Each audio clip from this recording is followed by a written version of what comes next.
Ayokong mauna. Pero sige, of course, no? Siya man yung head, shoulder, knees and toes.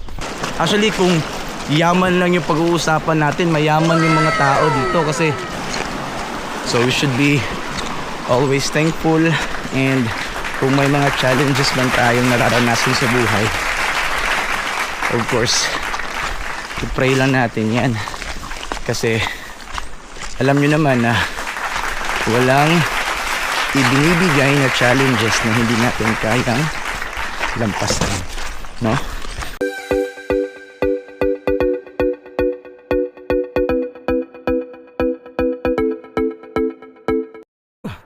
So yun na guys.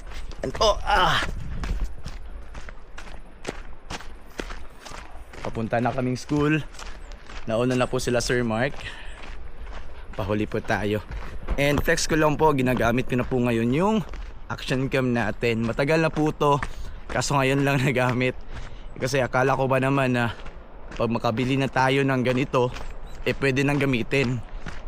Ano ko po, ang mamahal pala ng mga accessories. So ngayon, and of course meron tayong mabait na principal, no? Siya po yung nag-sponsor sa atin ng SD card or memory card, no?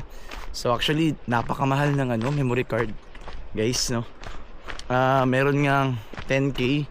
Maganda sana yung, pero 10k, saan naman tayo kukuha ng 10k? Ayun nga, buti na lang meron tayong mabait na principal. So yun, nakabili na tayo at nagagamit na natin ngayon. So samahan niyo ako guys, papunta tayong school. Dito sila. Nandito po kami ngayon sa Lumundong City. Yeah, guys, mga guys, nato mga community, mga taga Lumundong City. So ito po yung butihin namin principal. Kung hindi po dahil sa kanya, hindi po natin nagagamit yung action cam natin ngayon. Of course, always thankful sa kanya kasi mabait yan, no? Hindi lang halata, mabait yan. Yeah. Sige, wait lang, fix muna natin. Tara na, sige paabot. Sino ba yung hinihintay? Dito po yung mga mundo nila, no? So wait na lang sila kunin yung mga mga na-harvest nilang mundo at kasama na rin yung mga mais, no? Parang salangan yata nila to dadalhin. Then yung tracking na lang yung hinihintay nila na kunin sa kanila para mabili na, no? So yan talaga yung buhay dito sa Langilan, Sitio Langilan. And nga ayokong mauna kasi nga pag mauna tayo, prone tayo sa bashing kasi nga madulas, malurok. Ayokong mauna. Pero sige, of course, no? Siya man yung head, shoulder, knees and toes. So yan po, uuna na tayo. Ito po yung pinakaunang yugto ng aming lakaran papuntang school. Pababa po siya. Ito po. So yan, after po ng pababa na to, doon na kami sa ilog. Yung ilog ng Kapugi na kung minsan ay malaki at kung minsan naman ay okay lang, no? Passable naman. So yan po, careful lang tayo. Woo! Ito na po yung buhay namin bilang guro ng Sitio Langilan. And hindi po ito hindrance or hindi po ito basta hindrance para magturo kami, no? Babigay namin yung kaalaman sa mga kabataan natin, no? So instead of being ma-discourage, hindi po, mas naging motivated pa po kami dahil nga sa kahirapan dito ng buhay dito, mas dapat silang tulungan or mas dapat silang mabigyan ng kaalaman, no? Actually, kung yaman lang yung pag-uusapan natin, mayaman yung mga tao dito kasi meron silang mga sarili nilang lupa, And yun nga, Tayo nga dyan sa ano, sa Patag, wala tayong mga lupa, no. Sila mayayaman sila kasi meron silang mga kalupaan. And malalawak pa, no. Problema lang talaga nila is yung mga produkto nila, napahirapan sila sa pagbenta kasi nga malayo-layo din sila sa sentro. Pero of course, no, ginagawa na yan ng paraan ng LGU natin para matulungan sila. Ito po. Woo! Hindi po masyadong malakas yung ano, current ng ilog, tubig sa ilog kasi wala namang ulan. So normal na tubig lang. Pero yun nga, lagpas tuhod pa rin yung tubig. Woohoo! Woohoo! Ito po talaga yung buhay teacher or magtuturo or guro, buhay guro ng Sitio Langilan, and we are happy for that. We are happy na sa kabila ng pagod at hirap na nararanasan namin is nandito po sila, yung mga learners namin na handang matuto, and of course they respect us, they love us. Ay maayong Baradyaw na masom. Ito po sa isa sa mga ano, Tagalumundong City.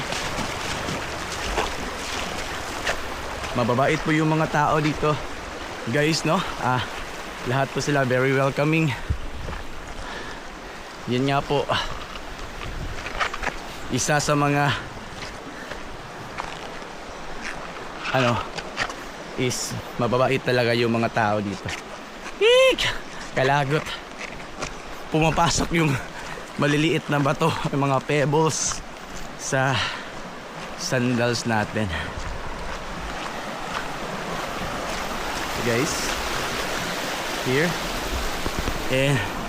nasa huli pa po si Sir Mark kasi gusto niya mauna daw ako. Hindi mauna ako kasi nga siya yung head natin, kung anong gusto niya susundin natin. And yun, guys, no, so sorry po kasi minsan lang talaga ako makapag-upload kasi nga busy kasi, no, busy sa paggawa ng mga ano, mga learning materials, mga sa klase po, no, nagpe-prepare yung paghahanda ng ano, mga sa klase natin. And yun nga, even my ano, night tutorials is pinaghahandaan din natin. So minsan lang talaga makapag-upload, lalo na sa YouTube, no, minsan lang talaga makapag-upload. And meron pa tayong mga, of course, mga task na dapat gawin sa cottage. Of course, sino ba naman, kami lang din naman yung natutulungan, also by the help of our mga ano, mga ayan, strikers at mga volunteer parents, no. So yun, usually po most of the time si Sir Chris po yung nagluluto ng ulam, no, morning, lunch at saka dinner. But there are times na gusto ni Sir Oyed magluto, yun, Sir Oyed din yung magluto, no? Masarap din magluto, Sir Oyed. So yun po, kaya pasensya na po kayo kung madalang lang tayo makapag-upload ng mga videos natin kasi nga marami din tayong ginagawa, no.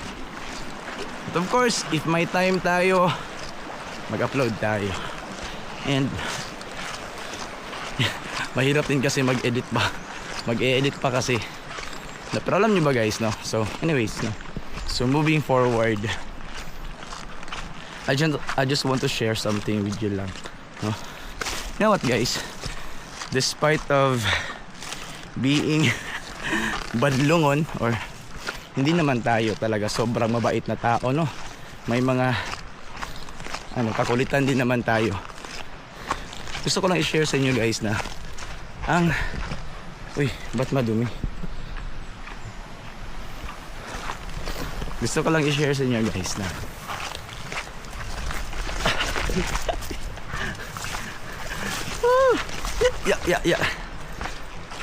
yeah. Gusto ko lang i-share sa inyo po na we will talk about being blessed by our heavenly Savior Jesus. So you know what guys, no?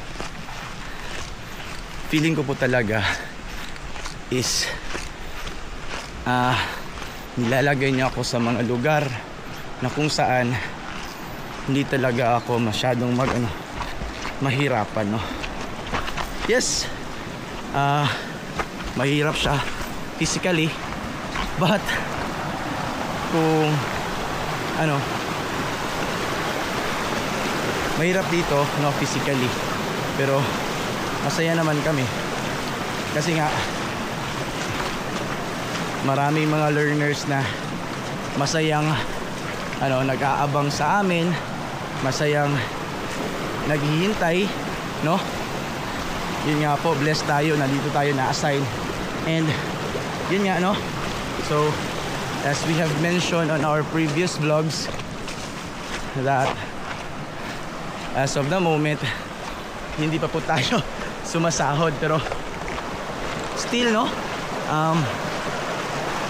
that's why I must say na I can say na I am blessed, no, kasi nga napunta tayo dito and Sir Mark gave me a lot of talaga help talaga, no, terms of financial kasi nga malayo din yung biyahe natin. Of course kailangan natin gumastos talaga sa kahit sa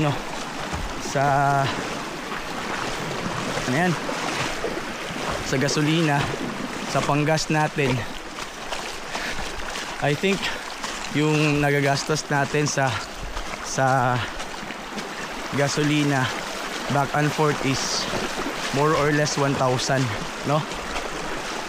So malayo din kasi 5 hours na biyahe yata, no, papunta dito. Then pagpababa mas madali kasi pag pauwi na kasi wala na masyadong paakyat, so kaya din mga 4 hours yung biyahe natin. So yun nga, because of Sir Mark, no, is hindi tayo masyado nahirapan in terms financially kasi nga natutulungan niya tayo. Of course mga bayarin din yan, babayaran natin yan kasi nga personal niya yung pera, no? So that's why I must say talaga na I was blessed, or ang tawag dyan, mahal tayo ng Panginoon, no? Kasi hindi niya tayo pinapabayaan. So yan po yung isa sa mga gusto ko talagang i-share sa inyo. So despite of all the things na mga problema na nangyayari sa buhay natin, we need to keep our faith, no? Kasi sa mga hindi inaasahang panahon talaga is nandyan siya, no? Nabibigyan tayo ng tulong. And yeah. So yun, no, dumaan na si principal. Oopsie. So we should be always thankful, and kung may mga challenges man tayong nararanasan sa buhay, of course i-pray lang natin yan kasi alam nyo naman na walang ibinibigay na challenges na hindi natin kayang lampasan, no? We just need to keep our faith burning. We need to talaga trustan talaga sa Panginoon natin. So kagaya ni Sir Chris, no, dami tayo talagang problema mga challenges talaga na dumadating sa buhay natin, but still, no, kinakaya naman natin. That's why isa lang po yun sa mga gusto kong i-share sa inyo. So, and update lang po, nandito na kami sa ano, mga 20% na yata kami sa lakaran papuntang eskwelahan, no? So Sunday po ngayon, and na-miss na natin yung mga learners natin, no? Kasi ang cute na talaga nila. They're so adorable. So yan guys, and also I'd like to again to say thank you talaga. Thank you sa lahat ng mga supporters natin. Thank you for watching our vlogs, videos. Also thank you for supporting Sir Mark, Sir Oyed as well, no? Lahat po talaga kami gumagawa talaga kami ng paraan para matugunan yung mga pangangailangan ng mga learners natin sa Sitio Langilan. And hopefully, no, masali natin yung mga learners na ng mga former schools natin na naturuan, kasi napamahal na din sa atin yung mga batang yun. And some of them nga are kada gabi tumatawag sa atin, no, kinukumusta tayo. And yun nga, sila din is mga learners din sila na nangangailangan ng tulong. So manifesting na soon, no, matulungan din natin sila kasi they need also our help. So yan lang guys, no. And I think that's all for this vlog, and thank you for watching us.